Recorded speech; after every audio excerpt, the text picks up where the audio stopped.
नमस्कार दोस्तों, मेरे चैनल कथा भक्ति सागर में आप लोग का स्वागत है। आज हम चैत्र मास के कृष्ण पक्ष की एकादशी पाप मोचनी एकादशी की कथा सुनेंगे। एक समय मानधाता ने लोमस ऋषि से पूछा था कि हे मुनिवर, चैत्र मास के शुक्ल पक्ष की एकादशी का क्या नाम है तथा उसकी विधि क्या है, सो सब पूरी तरह से कहिए। लोमस ऋषि बोले, हे राजन, चैत्र मास के कृष्ण पक्ष की एकादशी का नाम पाप मोचनी है। इसके व्रत के प्रभाव से मनुष्यों के अनेक पाप नष्ट हो जाते हैं। इसकी कथा इस प्रकार से है। प्राचीन काल में एक चैत्र रथ नामक वन था। उसमें अप्सराएं वास करती थी। वहाँ हर समय वसंत रहता था, अर्थात उस जगह सदैव प्रत्येक तरह के पुष्प खिले रहते थे। उस जगह गंधर्व कन्याएं विहार किया करती थी। वन में इंद्र अन्य देवताओं के साथ क्रीड़ा किया करते थे। उस वन में एक मेधावी नामक मुनि तपस्या करते थे। वे शिव भक्त थे। एक दिन मंजू घोषा नामक एक अप्सरा उनको मोहित करने के लिए सितार बजाकर मधुर स्वर में गाने लगी। उस समय शिव के शत्रु कामदेव भी शिव भक्त मेधावी मुनि को जीतने के लिए तैयार हुए। कामदेव ने उस सुंदर अप्सरा के भू का धनुष बनाया, कटाक्ष को उसकी प्रत्यंचटा डोरी बनाई, उसके नेत्रों को उस मंजू घोषा अप्सरा का सेनापति बनाया। इस तरह कामदेव अपने शत्रु भक्त को जीतने को तैयार हुआ। उस समय मेधावी मुनि भी युवा तथा हिष्ट पुष्ट थे। उन्होंने योगोपवीत तथा दंड धारण कर रखा था। वे दूसरे कामदेव के समान प्रतीत होते थे। उस मुनि को देखकर कामदेव के वश में हुई मंजू घोषा ने धीरे धीरे मधुर वाणी से वीणा पर गाना शुरू किया तो मेधावी मुनि भी मंजू घोषा के मधुर गाने पर तथा उनके सौंदर्य पर मोहित हो गए। वह अप्सरा उस मुनि को कामदेव की पीड़ित जानकर उन्हें आलिंगन करने लगी। वह मुनि उनके सौंदर्य पर मोहित होकर शिव रहस्य को भूल गए और काम के वशीभूत होकर उनके साथ रमन करने लगे। उस मुनि को काम के वशीभूत होने के कारण उस समय दिन रात्रि का कुछ भी ध्यान नहीं रहता था। वह बहुत समय तक रमन करते रहते। तदुपरांत मंजू घोषा उस मुनि से बोली कि हे मुनि, आप मुझे बहुत समय हो गया, अतः स्वर्ग जाने की आज्ञा दीजिए।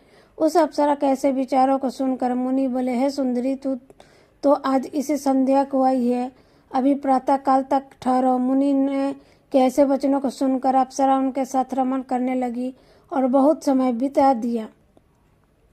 फिर उसने मुनि से कहा कि हे देव, अब आप मुझे स्वर्ग जाने की आज्ञा दीजिए। मुनि बोले, अभी तो कुछ ही समय नहीं हुआ है, अभी तुम देर ठहरो। इस पर वह अप्सरा बोली, हे मुनि, आपकी रात्रि को तो बहुत लंबी है।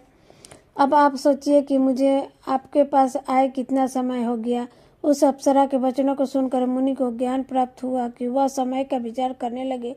जब रमन करने से उनका प्रमाण 57 साल 7 माह और 3 दिन ज्ञात हुआ तो वह उस अप्सरा को काल का रूप समझने लगे। वह अत्यंत क्रोधित हुए और उस तप नाश करने वाली अप्सरा की तरफ देखने लगे। उनके अधर कांपने लगे और इंद्रियां व्याकुल होने लगी। तब मुनि उस अप्सरा से बोले, हे दुष्टी, मेरे तप को नष्ट करने वाली, तू अब मेरे श्राप से पिचासनी हो जाए। तू महान पापनी और दुराचारणी है, मुझे धिक्कार है। उस मुनि के क्रोध युक्त श्राप से वह पिचासनी हो गई। तब वह बोली, हे मुनि, अब मुझ पर क्रोध को त्याग कर प्रसन्न हो जाओ और इस श्राप का निवारण कीजिए। विद्वानों ने कहा, साधुओं की संगत अच्छा फल देने वाली है, इसलिए उसके साथ मेरे को बहुत वर्ष व्यतीत हुए हैं, अतः आप मुझ पर प्रसन्न हो जाइए। तब मुनि को कुछ शांति मिली और उस पे पाप में पिचासिनी से बोली, री दुष्टी, तूने मेरा बड़ा बुरा किया है, परंतु फिर भी मैं श्राप से टूटने का उपाय बताता हूँ। चैत्र माह के कृष्ण पक्ष की जो एकादशी है उसका नाम पाप मोचनी है। उस एकादशी का व्रत करने से तू पिचासिनी की देह से छूट जाएगी। इस प्रकार ने मुनि ने उसको समस्त विधि बतला दी और अपने पापों के प्रायश्चित के लिए अपने पिता चैवान ऋषि के पास गए। चैवान ऋषि अपने पुत्र मेधावी को देखकर बोले, रे पुत्र, यह तूने क्या किया? तेरे समस्त तप नष्ट हो गए। मेधावी बोले, हे पिताजी, मैं बहुत बड़ा पाप किया हूँ और आप उसे छुटकारा का उपाय बताइए। चौहान ऋषि बोले, हे ताता, तुम चैत्र मास के कृष्ण पक्ष की पाप मोचनी एकादशी नाम की एकादशी करो और विधि तथा भक्ति पूर्वक व्रत करो, इससे तुम्हारे समस्त पाप नष्ट हो जाएंगे। पिता के वचनों को सुनकर मेधावी ऋषि ने पाप मोचनी एकादशी का विधि पूर्वक उपाय किया। उसके प्रभाव से उसके समस्त पाप नष्ट हो गए। मंजू घोषा अप्सरा भी पाप मोचनी एकादशी का व्रत करने से पाप पिशाचिनी की देह से छूट गई और सुंदर रूप धारण करके स्वर्गलोक चली गई।